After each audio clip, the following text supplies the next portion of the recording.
Ces dernières années, on a vu pas mal de séries belges émerger qui sont très différentes les unes des autres. Et je crois que Des gens bien, c'est encore autre chose. Je pense que c'est vraiment un ton qu'on n'a pas encore vu en série belge. Et donc moi, j'ai vraiment très hâte de voir si ça plaît, quoi. Cinévox. Alors Des gens bien, c'est des gens, pour moi, dont les intentions, au départ, elles sont bonnes. Il arrive seulement que parfois, dans la mise en pratique de ces intentions, ça n'aille pas dans la direction souhaitée. Mais je crois qu'ici, en tout cas, il s'agit de gens bien qui veulent le bien, quoi.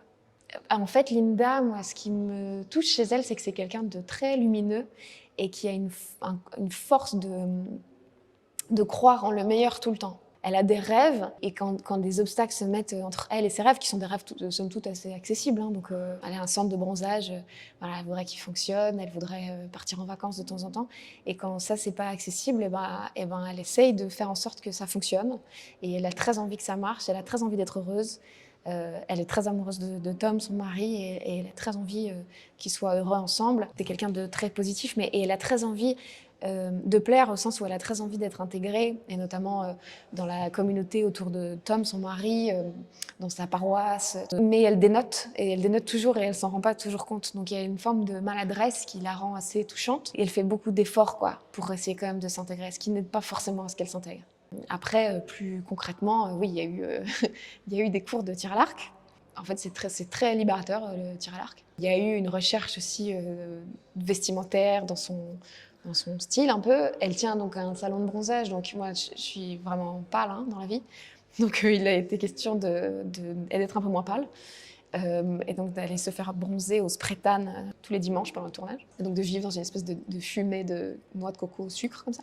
Donc voilà, il y a eu des choses très concrètes, et puis après, on a pas mal répété en amont du tournage. Voilà, on a passé pas mal de temps aussi ensemble avec Lucas, parce que ce couple-là, il est important. Enfin, je sais que les réalisateurs voulaient à tout prix que ce couple marche, qu'on y croit, qu'ils s'aiment follement, parce que c'est un peu ce qui les unit pendant toute la série, c'est le fait qu'ils soient très amoureux. Donc il fallait trouver un peu un équilibre, quoi.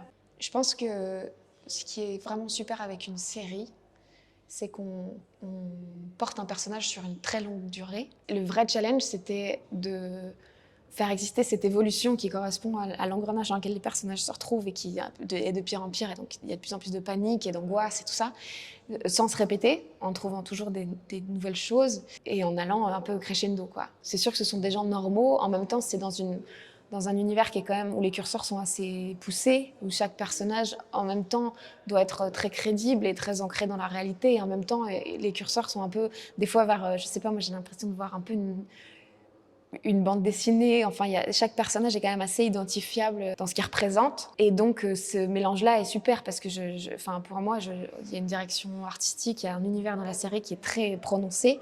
Mais ce qu'on joue, c'est des personnages, enfin, c'est des gens de la vie, quoi, des gens normaux. Et donc ça, c'est un mélange que j'aime bien. Je crois que c'est un peu le propre de la comédie noire, quoi. C'est qu'on rigole, on rigole pas avec, on rigole vraiment d'eux, de ces personnages, parce que il leur arrive des choses, et nous, évidemment, on joue tout ça premier degré. Enfin, je veux dire, on peut pas jouer la comédie, on peut pas jouer en se disant je suis drôle, parce que c'est la situation qui rend les choses drôles, et c'est les dialogues, et c'est ce qui est écrit. Mais c'est assez quand même chouette de jouer quelque chose de vraiment dramatique en se disant qu'il y a une chance que le spectateur trouve ça très drôle, quoi. Alors que vraiment, on est au bout de sa vie. C'est ça, c'est marrant. Cinévox.